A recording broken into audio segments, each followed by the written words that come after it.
Namaste. If you're following the events, you might have known by now that Mr. Donald Trump has become the 47th or I think 60th president of United States of America. In his campaign, one of the promises he made that he will end the Ukraine conflict in 24 hours if he becomes a US president in 2024. Is it possible? Is it possible that he can end the war in Ukraine in 24 hours? Yes, it's possible. But But the kind of compromises Ukraine has to make for this to happen, and the kind of concession and the demands Russia will ask for such a deal to happen will be very difficult for any US president to make or agreed upon, because US now has not much leverage over Russia. As Russia has survived all sorts of sanctions, they are winning in Ukraine at the moment, as per many analysts, and they already found the market for their products, so they are very much sanction free. So how will this kind of deal possible, and what are those concessions I'm talking about, and will these kinds of deal even become possible in the future? Let's find out.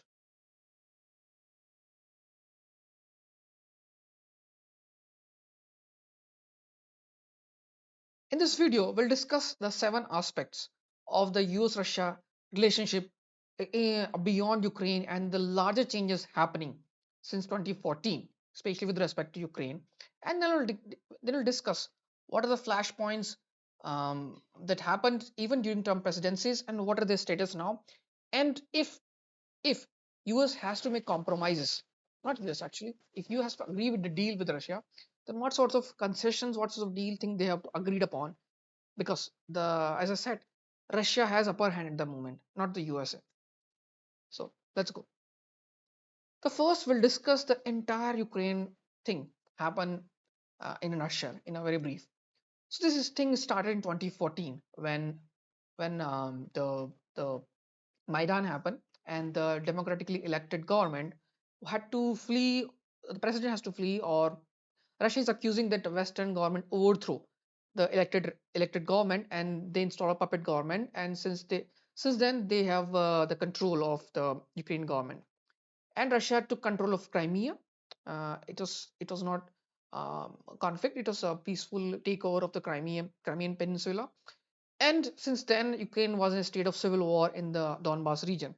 Those regions which have a predominantly Russian-speaking population, they revolted against the newly installed government in 2014, and they were fighting with the Ukraine government. So you can call the separatists Donbas region, Lugansk and Donetsk, and they're fighting with the indirect support from Russia.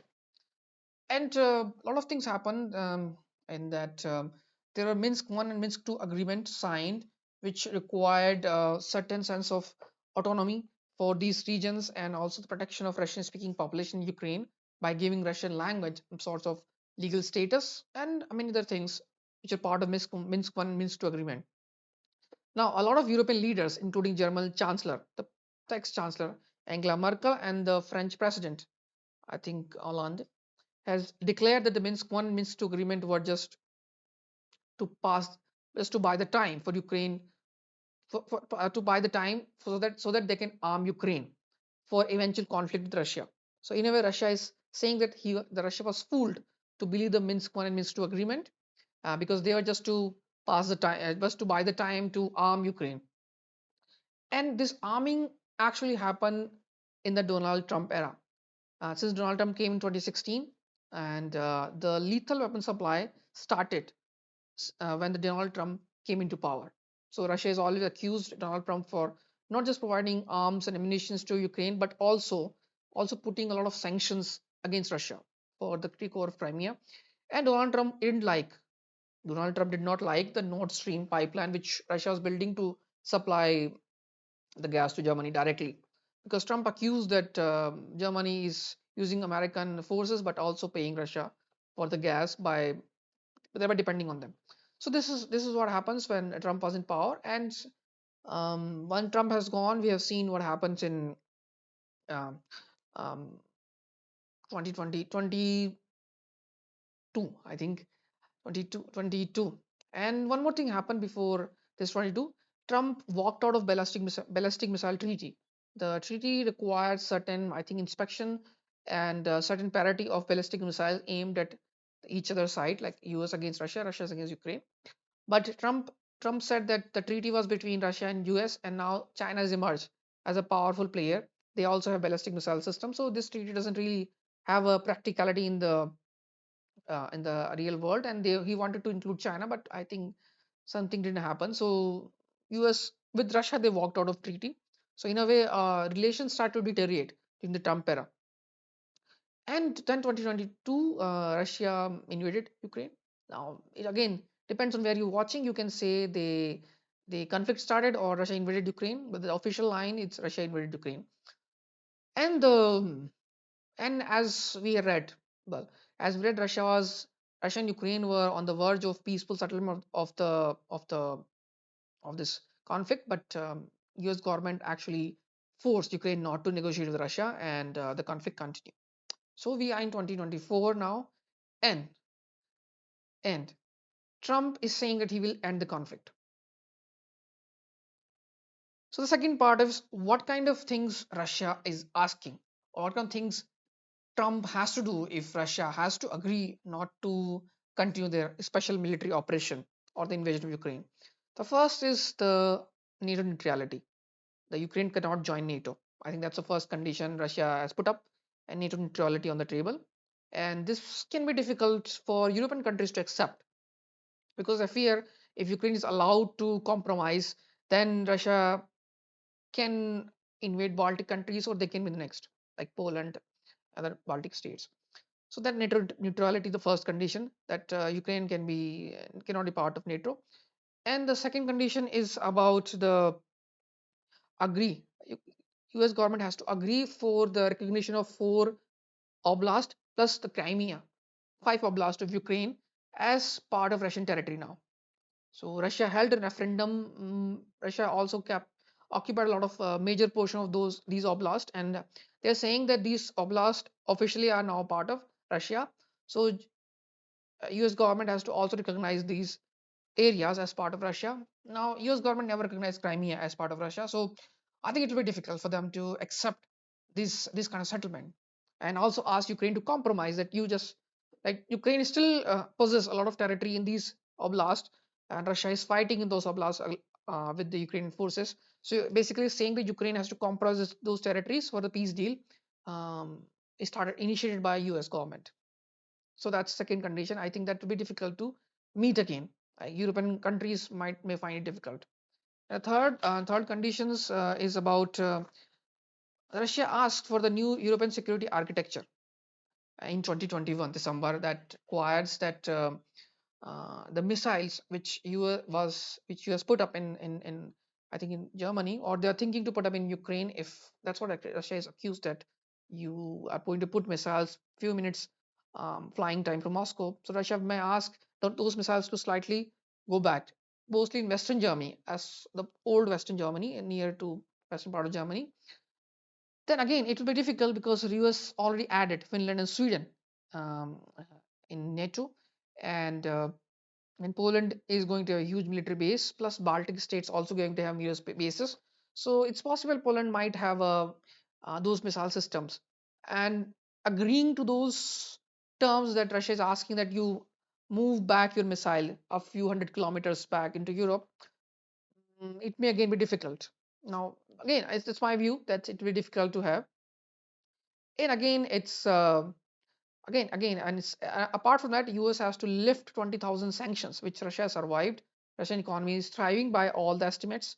So US government has to lift all the sanctions, and at the same time, the assets which were frozen, like Russia is accusing of Western governments to steal, they have to return back. If US lift the sanctions, they have to return back to Russian government. This will be problematic because European government already sees started selling or earning interest, and they are using that interest earned to fund Ukraine government's budget. This might be difficult for European governments to accept. And as I said, US government does not have any leverage over Russia now to force them to accept or compromise. Um, Many of the terms I have mentioned. Maybe I'm exaggerating. Maybe these things, if they are going to have a negotiation, they may agree or disagree on some things. But some of the demands like NATO neutrality, as well as the recognition of five oblasts, four oblasts, but Crimea, is I think non-negotiable for Russia, and a new security architecture so that Russia feels safe, that the missiles are a bit far away, so that they don't feel threatened of the US missile bases in Europe. So these things I think non-negotiable for Russia, and it might be difficult for any government to easily agreed upon. I'm not saying it cannot be possible, but easily agreed upon. Third is NATO expansion. Russia has been asking US for not to expand NATO eastwards, I think since 91, but it's anyway expanded. And now Sweden and Finland are also part of Russia, not Russia, sorry, NATO, and they are on the border of Russia. And Russia's key demand is not to have Ukraine as part of NATO. And if they want to make a deal, of course, not just Ukraine, they may also ask US to not thinking about making Georgia as part of NATO, or avoiding NATO being in a Western club, something like that. Now, there's a lot of theories saying that Trump will dismantle NATO, NATO doesn't have future. I don't think NATO is going to go away because Trump's demands are purely transactional. He just demanded that the NATO countries other than USA are not paying 2% of their budget, I think GDP, as part of NATO standards. So if the countries which are part of NATO start paying 2% of their GDP and contribute as a defense budget, then Trump is fine. He simply says that, okay, look, we are providing security to you. American soldiers are protecting you. Then you need to pay. So if they pay, I think he's I think he's fine. He's fine. And and the thing is, this the funding of Ukraine. Trump is not happy that US government is funding Ukraine. He may back out, but he may agree to provide Ukraine with the loan, or he may agree to sell Ukraine weapons paid by European money. So if European countries figure out a mechanism to fund Ukraine, then Trump is happy to sell weapons to Ukraine as long as it's not American taxpayers' money. So the war may continue again. As I said, it's not easy to make a deal, and it may continue also. The fourth point is other countries, other regions. The first one is Arctic. Now, Arctic is very strategic. Russia has a huge coastline on Arctic Ocean, and US government and other countries also have coastline over there. And Arctic contains a lot of natural resources, and Russia invested heavily to build military bases, to build habitat areas, because it offers not just natural resources but also shorter pathway. When the ice melts because of climate change, it offers shorter pathways from Asia to European part, or from Northern America. So it's a strategic, and Russia has increased the military presence, and it's conducting a lot of regular patrols, and US government is also watching. So this can be another kind of um, area where Russia and US have to discuss, and Russia may demand something here to protect their interest, and in order to have a deal with Ukraine, the US government has to also agree here also. And the issue of North Korea. So North Korea and Russia signed a strategic partnership, and South Korea, which is the anti of North Korea, I can say. Well, this they are in a um, kind of conflict. South Korea is an ally of USA, and US has a lot of military presence in South Korea. So changing geopolitical reality may come factor into play, like how they talk about, because not just South Korea but Japan also an ally, and North Korea has supported Russia, and North Korea is it's alleged to supply a lot of artillery shells, millions of artillery shells to Russia and Ukraine. Also, North Korean soldiers are on Russian soil. So Russia is going to help North Korea now with the key technologies, as well as grain and many other things. So the changing geopolitical reality again here may come into play, that US government may not be able to negotiate because of a lot of areas. And then there is, of course, the China angle. China angle is too is there. China used to have um, a good relations up until few years ago with USA, and but last Donald Trump presidencies had some frictions, and now China is trying to secure their interest if Trump is going to impose certain tariffs, certain sanctions like Biden did. So the idea of which I read in campaign that US will make up with Russia again, and then they will take on China by breaking the bond between Russia and China, because of China's help, Russian economy was able to survive, and China is getting a lot of natural resources from Russia, and also Russia is now the food security kind of enabler of China. So this factor may also come into play that Russia may not agree with the because of China may say, okay, the real aim of US government is like this, so we'll see in this. And then again, this Africa. So Africa is the region where Russia was always present, but in the last 4 years, the Russia has displaced the US influence or Western influence completely in many regions. Many military bases, many military bases in especially in Sahel region, which is very much mineral rich. They used to have US military bases, now have Russian military bases. So the influence of Russia has started to grow, and US government has to think on how much how much leverage they have here and there. And then there is, of course, the Middle East, where Russia has signed a partnership agreement with Iran. Again, Iran has supplied a lot of weaponries, ammunition to Russia during the Ukraine conflict, and Russia has agreed to return back by supplying them modern fighter jets. So the statements coming out of Trump camp is that they are very much anti-Iran, and they might kind of do maybe kinetic approach, a conflicted approach, and Iran is very key for Russia's sanction-free corridor, the INSTC corridor, which will go from Caspian Sea to Caspian Sea to Iran, and then from port to African Asia. So again, it depends on how much the negotiation happen. If US ask Russia, okay, we'll have a deal with you, but you dump China, you dump North Korea, you dump Iran, you dump all these things, Russia may not agree to this because US doesn't have leverage. So these are again flashpoints of larger geopolitical angles which may make any kind of a deal between these two superpowers, difficult. And and And the last, not the least, I think fifth, sixth point, I forgot the counting. Fifth or sixth point is the complete absence of United Nations in many of the conflicts happen, and the many of the problems faced by global South. In COVID, many smaller countries felt left out that all the vaccines was hoarded by Western countries. Even if they were not using it, they were not supplying to the poor nations. And when the conflict happened in Ukraine, Western countries just put a sanctions on Russia without asking those poor nations or worrying about how the sanctions will impact those countries. So now we have a multipolar world shaping up where countries start to feel that the dollar is weaponized. US government is weaponized dollar. They put sanctions. They kicked out any countries on the name of democracy, human rights, and all the violations. And these countries, small countries, are suffering. They suffered because of it. So the BRICS kind of ideology, this BRICS nations, which are not anti-West but non-Western world, form a group of nations which wants to have a say. They want to have a reform in United Nations. They want to have a reform in UN Security Council.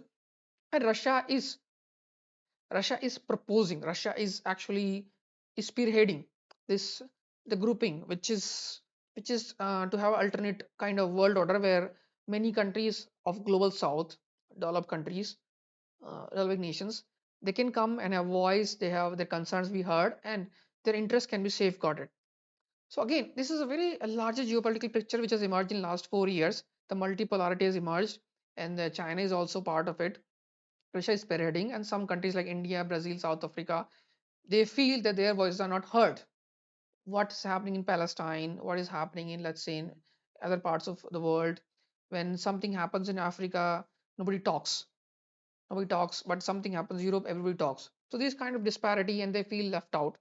So the multipolarity is getting traction, and in the larger sphere of things, Russia is Russia is actually promoting de-dollarization or doing trade with without using dollar in your own and trade with their own currencies. And Trump again said that he will impose tariff or sanction on the countries which are going to stop using dollars. This is again the language of previous administration West, which US government says that any country is doing business with Russia will be sanctioned or threatened with sanction. So this is all the largest geopolitical equation where Russia and US are entangled with each other. It's much beyond Ukraine. It's much more than Ukraine. And if any deal has to happen between these two, if it's going to restricted on Ukraine, then again it's a lot of compromises has to be made. And if Russia wants to include other places, other deals, new security architecture to have a more interest, so that their interests are protected, not just in Ukraine, other parts of the world or other places, then it may be difficult. It may be highly unlikely for anyone to agreed upon based on the new geopolitical realities where Western influence or the US dominance is declining and the China is rising, Russia is re-emerging, and emerging economies like India, Turkey, Indonesia, Nigeria, Brazil, South Africa is also, and plus Mexico are gaining traction. They are getting their voice heard, and they are not going to follow what US used to say in the past. So we'll see. We'll see, but this is my assessment that yes, the conflict, over in 24 hours. However, the kind of concessions, demands, and all the things needs to happen. We'll see. If these things happen, this will be miracle in geopolitics. But this can happen. But it's not just America; it's European nations too. They have to agree upon too. So it's highly unlikely they will agree upon such kind of deal. And we'll see. If the war ends, then of course peace will prevail, and that's what I want. World needs to be peaceful place. But just we'll see what happens. And thank you for watching this long geopolitical commentary. If you like this commentary, please share with others, and you can subscribe to my channel to know more about Russia in English and Russian language, and occasionally Hindi. Till the next video, namaste.